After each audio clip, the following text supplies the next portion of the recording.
మేడ్చల్ జిల్లా కీసర పిఎస్ పరిధిలో విషాదం చోటు చేసుకుంది. క్రికెట్ ఆడుతూ గుండెపోటుతో కుప్పకూలి ప్రాణాలు వదిలాడు యువకుడు. రాంపల్లి దాయారులో క్రికెట్ ఆడుతూ గ్రౌండ్లో గుండెపోటుతో యువకుడు ప్రణీత్ మృతి చెందాడు. చేతికొచ్చిన కొడుకు గుండెపోటుకు గురై చనిపోవడంతో ఆ కుటుంబంలో విషాద ఛాయలు అలుముకున్నాయి.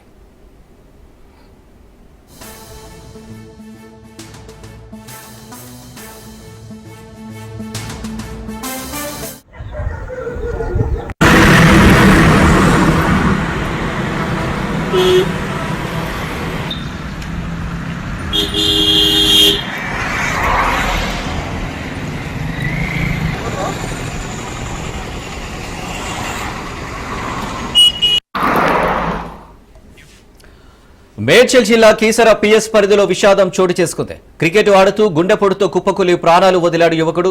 రాంపల్లి దాయారులో క్రికెట్ ఆడుతూ గ్రౌండ్లో గుండెపోటుతో యువకుడు ప్రణీత్ మృతి చెందాడు.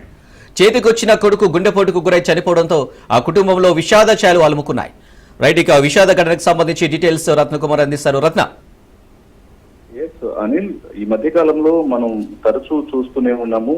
వన్స్ కరోనా తర్వాత ఈ గుండెపోటు మరణాలు అనేవి వయసుతో సంబంధం లేకుండా అనేక మంది గుండెపోటుతో మృతి చెందినటువంటి ఘటనలు అనేకం చూస్తున్నాం. రీసెంట్ గా కూడా దాదాపు ముఖ్యంగా ఏదైతే స్పోర్ట్స్ యాక్టివిటీస్ చేసినటువంటి యువకులు ఎవరైతే ఉంటారో గేమ్స్ ఆడుతూ మధ్యలోనే ప్రాణాలు కోల్పోయినటువంటి ఘటనలు కూడా చూసాము.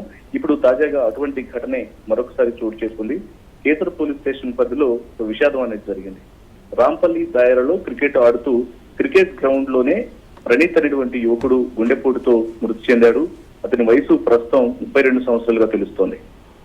ప్రణీత్ యొక్క స్వస్థలం ఓల్డ్ బోయిన్పల్లి చెందినటువంటి వ్యక్తిగా ఐడెంటిఫై చేశారు. ట్యాగీ స్పోర్ట్స్ వెన్యూ గ్రౌండ్ లో క్రికెట్ ఆడుతూ ఉన్నారు. ఇవాళ సండే సెలవు కావడంతో తన స్నేహితులతో కలిసి క్రికెట్ ఆడుతూ ఉన్నారు.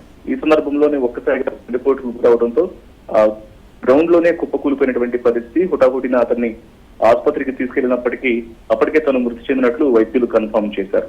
సో కొడుకు చనిపోవడంతో ఒక్కసారిగా తల్లిదండ్రులు విషాదంలో మునిగిపోయారు. ప్రస్తుతం ఈ ఇన్సిడెంట్ కు సంబంధించి కూడా పరిసర ప్రాంతాల్లోనూ కొంత కలవరానికి గురైనటువంటి సిచ్యువేషన్స్ కనిపిస్తున్నాయి. Right Ratna, thank you.